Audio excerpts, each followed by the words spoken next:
ప్రపంచాన్ని ఆరోగ్యం, ఆనందం వైపు నడిపించే రెండు మహత్తర శక్తులకు నేడు ప్రత్యేక రోజు. జూన్ 21న అంతర్జాతీయ యోగా దినోత్సవంతో పాటు ప్రపంచ సంగీత దినోత్సవాన్ని ప్రపంచవ్యాప్తంగా ఘనంగా జరుపుకుంటున్నారు.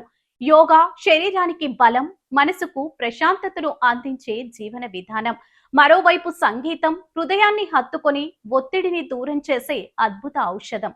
వేగంగా మారుతున్న నేటి జీవితంలో ఆరోగ్యకరమైన శరీరం కోసం యోగా, ఆనందకరమైన మనసు కోసం సంగీతం ఎంతో అవసరమని నిపుణులు చెబుతున్నారు. దేశవ్యాప్తంగా యోగా శిబిరాలు, సంగీత కార్యక్రమాలు, సాంస్కృతిక వేడుకలు ఉత్సాహంగా కొనసాగుతున్నాయి.